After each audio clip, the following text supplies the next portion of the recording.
Good evening out there. Welcome to another edition of the Daily Deuce. I'm Gary Graves from just outside Louisville, Kentucky, and back in Maryland is my longtime friend and esteemed colleague, John Webster. John, how are you doing today?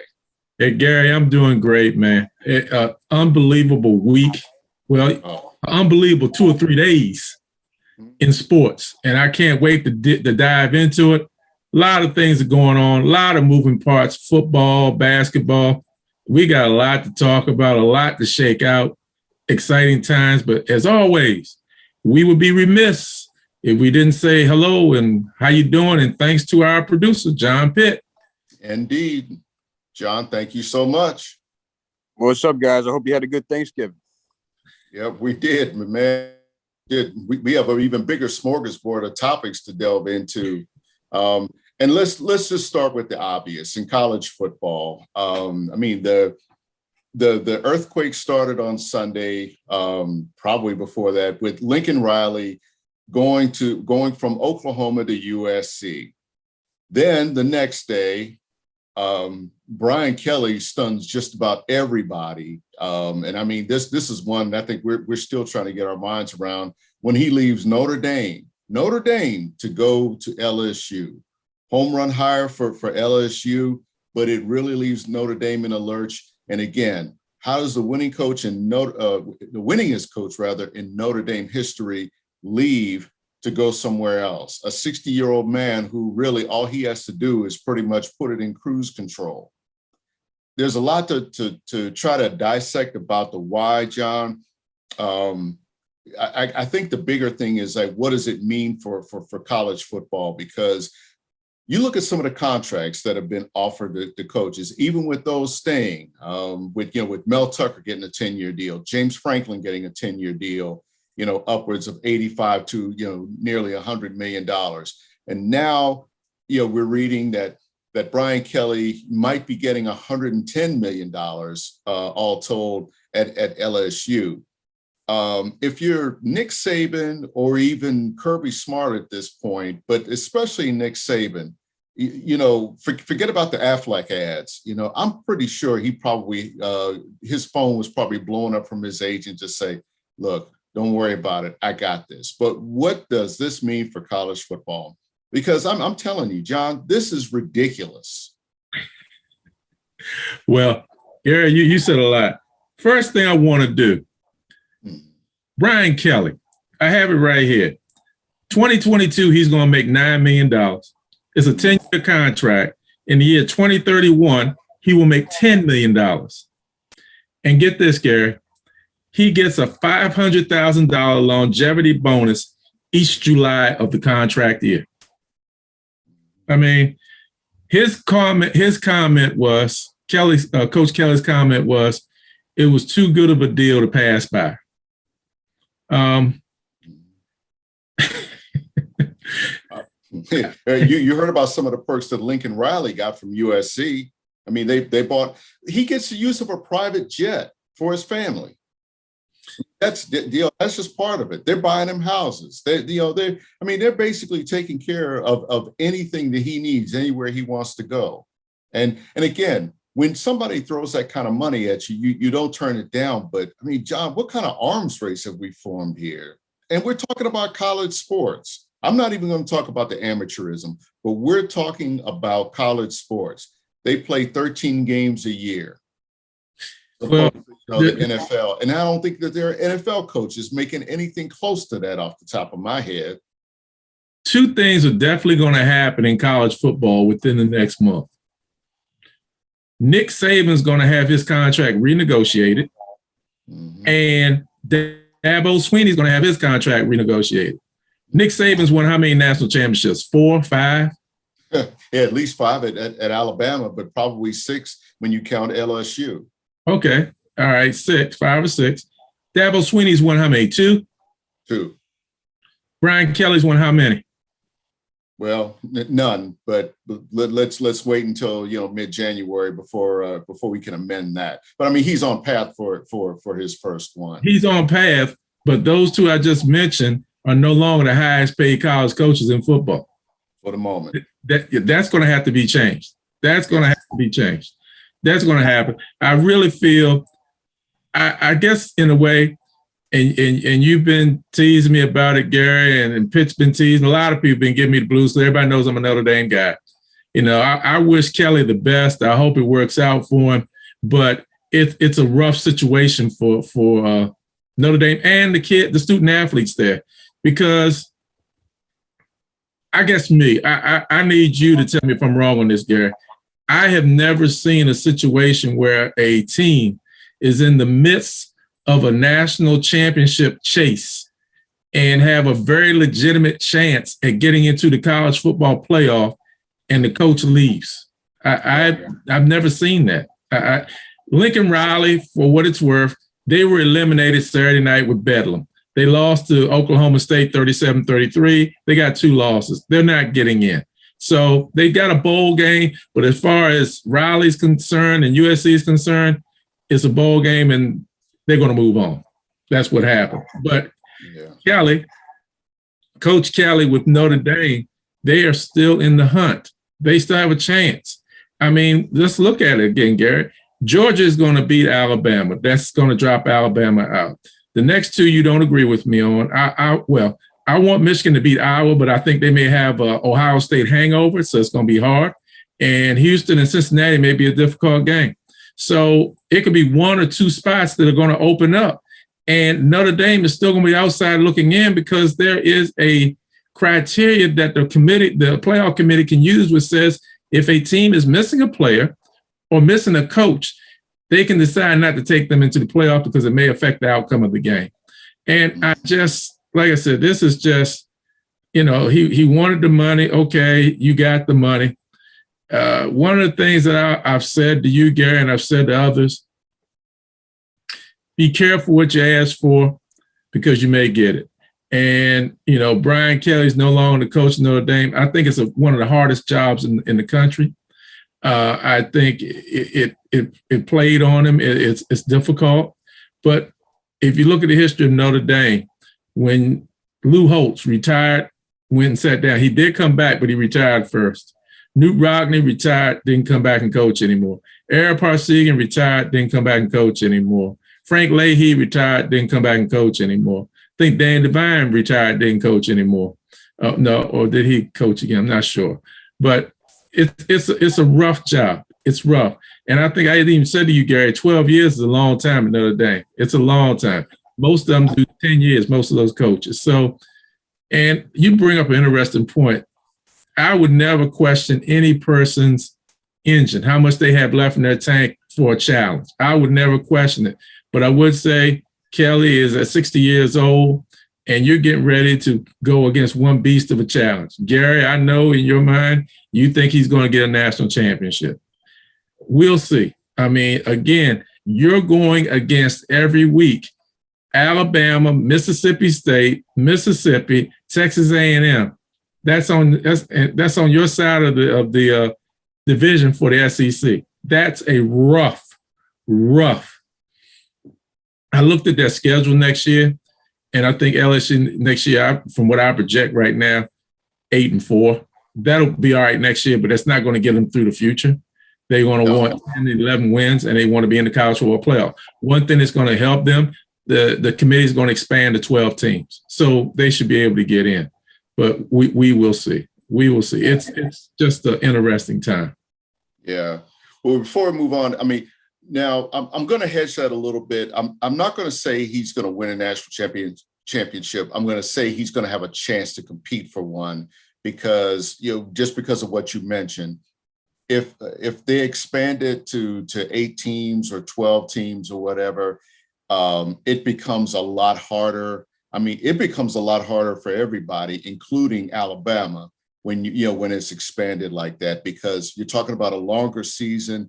And of course, now when you do that, you're talking about conferences that have expanded. So now you've got to just get out of your conference. You're talking about maybe a 9 or possibly 10-game league schedule. I think the SEC is talking about a 9-game league schedule. Now, granted, that's one extra game, but that is still a grind. And of course, it takes away that non-league game, that tune-up that you look forward to try to get experience and confidence in some of these guys. It's a long season. And I don't know how this is really with everything that's going on now between expansion and now, coaching free agency. But I do think Kelly, with, he's got the resume, he's got the fan base, to support him. I mean, in terms of resources, he's also got fertile ground, and you can go across the border to Texas. You could even go to Florida and try to draw some of that talent out of there. That's where a lot of schools still need to go to try to build their programs. So I think he's legitimately going to have a spot, a chance to compete for a championship. But let's move up a level to the NFL. And wow, where to start? I guess let's talk about your New England Patriots. They were dead in the water. There's another funny term that I'm not going to use here that a good friend of ours used to use to describe something, dead and stinking. But that was the Patriots earlier this year. At the same time, John, I always believed they were going to get better with Mac Jones. And look at what's going on. Look at what's happening. Hey, I am very, very happy about what's going on in New England. But I'm also very cautious. I liked it better when people were kicking dirt on the Patriots, saying they were done, and think anything about them. Now everybody wants to talk about them. Now we're getting ready to be a target again, like the old days. They're 8-4. They're playing good football. I thought it was going to be a tough game Sunday against Tennessee. I had no idea they would beat them 36-13. I mean, and Mac Jones, you can see Josh McDaniels each week is opening up the playbook even more for this kid. And he's making great decisions, playing great football, and it's really working out. Their defense, even when they were struggling, they were 2-4. The defense was lights out. Matthew Judon is having a all-pro season. Hightower is playing good football. They're just really, really playing well. They got rid of Gilmore in the defensive backfield, which was scary for me. But the defensive backs they have been playing very, very well. Very well, very, very well. The McCourtney, he's still knocking people around in that secondary, playing great ball. And the receivers that Mac Jones is throwing to, they're coming through. No-name receivers. Hunter Henry is playing great at tight end. They're just really playing well, but I am really nervous, Gary, because people like you now all of a sudden are looking at the Patriots and saying, my goodness, look at them, John, they're rolling. I don't want you to do that, Gary. I want you to I don't want you to notice them, man. I don't even want you to see them. And Monday night, Gary, they got the Buffalo Bills at Buffalo. You ready for game time temperature? 29 degrees. And guess what else? Snow. John, they are the New England Patriots, and I've covered some games up there. I mean, that's like home weather for them. I don't think lake effect snow is going to affect them any more than, say, ocean effect snow that they get there in New England. I mean, I think that's kind of a wash there. But to your point, they're riding a lot of momentum. All of those things that you just mentioned are working in their favor. I don't know what the line's going to be on that game, but I would probably make them a favorite right now because Buffalo is reeling right. Oh no, Gary, no, I can't believe you would just say that. No, the Patriots will not be a favorite. No, absolutely not. I refuse to accept that. Oh, John, I don't care what you can refuse it all you want to. I mean, Vegas is gonna make the call on that one, and they're gonna look at a team that's going up versus a team that's going down, and these are two teams headed in different directions. So again, I would probably say they probably should be favored. Again, I haven't seen the line on that game yet, but they probably should be favored because again, they are playing better ball right now. They might be playing the best ball in the league of any team, and I say that even as on Sunday, I watched the Cincinnati Bengals just absolutely dismantle Pittsburgh. And for any Steeler fans out there, I'm just going to say RIP and, just say it was a good run, because we really have seen probably the last of Ben Roethlisberger this season. I mean, not the last for this season, but I think the end has really come for him. It's kind of sad because, I mean, he has been so durable, but I think he hung on 1 year too long. And what's that saying in sports that, it's better to leave too early than to leave too late.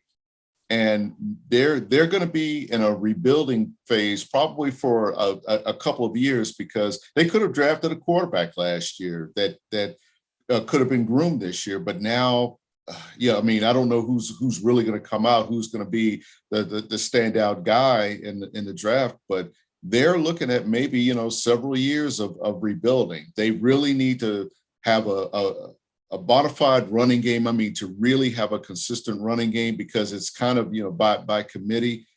But in turn, back to Cincinnati really did look good. And I think that is kind of a signal, not necessarily for the Bengals being a player, but they're going to challenge the Ravens in that division. Well, I think Cincinnati's going to do more than challenge the Ravens. They already put a beat down on the Ravens this year. Yep. And that next game is here. I mean, up in Cincinnati. Yeah. And, I hear what you're saying about Pittsburgh. I mean, keep in mind, they do have a quarterback in waiting. Dwayne Haskins is there, and I think that is the plan for the future. I think they are going to give him an opportunity and try to get him ready to play. We'll see what happens. We'll see. Yeah. I'm sorry, I didn't mean to wince like that, but when we were talking about being broken, I'm not sure if Dwayne Haskins is your long-term solution. I hope that he can kind of get it together, but I mean, he really did leave a bad impression when he left Washington, and I hope that he can get his confidence back. We'll see, because let's face it, if Jameis Winston can get his confidence back, I mean, I know he's hurt right now, but if he could kind of revive himself in New Orleans for that period of time, then maybe Haskins can resurrect his career there in Pittsburgh. I don't know if I want to go into the Dallas Cowboys because we're going to have to probably move on to another segment, but I'm not throwing dirt on them, but I'm just wondering what in the world is going on there. Well, let's tread lightly, because our producer is an avid Cowboy fan. So let's tread lightly on that one, John. He can put horns on both of us. So yeah, let's not take off the producer. They played the Raiders on Thanksgiving night, Thanksgiving afternoon. That was a rough game for them. Raiders ended up winning. Right now, you look at Dallas, and I think COVID has hit them. They lost one of the receivers who's coming back tomorrow night, Amari Cooper. Amari Cooper, yeah. Coming back, but now their coach is out. The coach has COVID, and then you got some injuries going on the team. CeeDee Lamb has a concussion. I think he may still be in concussion protocol. Mm-hmm. They're just having some rough times right now. And as they continue to have rough times, Gary Graves, guess who is sitting in the weeds looking at everything and moving forward? The Washington football team. They are sitting there, and they're now 5-6. And I think with a chance to beat the Raiders. Yeah, and I think beat the Raiders, they become 6-6. If Dallas loses to New Orleans, then Dallas becomes 6-5. Yeah. And after the Raiders game, WFT's next game is against who? The Dallas Cowboys. So, and Rivera's always been a coach who second half of the season that gets his teams going. They're playing great football, man. You can't take anything from them. Taylor Heineke is making all the right decisions. And I just don't know right now, Gary, the way Dallas is playing, it's almost like a pick'em game, to be honest with you. I mean, depending on what the WFT does against the Raiders on Sunday, who knows what's going to happen, man? Yeah. Well, the thing with the extra game now with 17 games that let's just say a month from now, that division could look a lot different. Again, a month ago, it was Dallas's to lose, and somehow they're losing it. And I can't really put my finger. And I'm not talking about COVID or injuries. I'm just talking about the way that they're playing right now. It's mystifying to me. Yeah. I'll probably see them a lot more than I do out here because, we tend to get the Packers, Steelers, Bengals, and Ravens almost every Sunday. But, you all see them a lot more, and I just don't know what's going on with that team. But again, from a Washington native standpoint, I really look forward to it because I've always thought Washington was just one of those teams.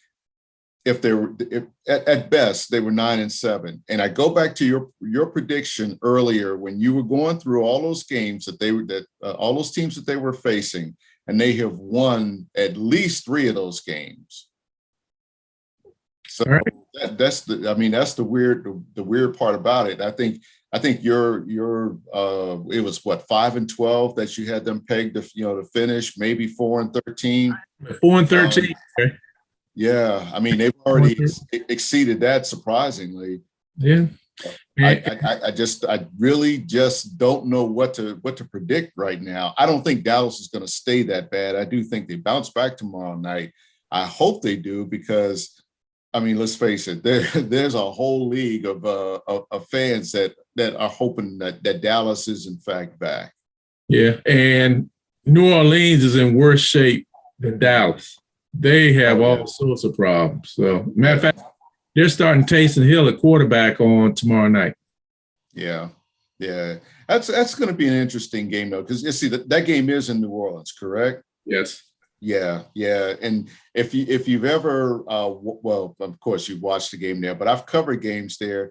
That noise, I never realized what a factor that noise can be for an opposing team, no matter how good they are. That's probably why the Falcons almost always, come out losers there, because it just kind of, reverberates and that kind of thing.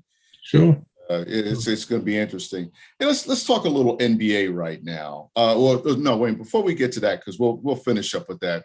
Let's talk NCAA right now, because just as we have Duke ascending to the top spot by beating Gonzaga, which and beating them, rather convincingly. I'm talking about the kind of game it was, not just the outcome, but just as fast they get beat by Ohio State last night.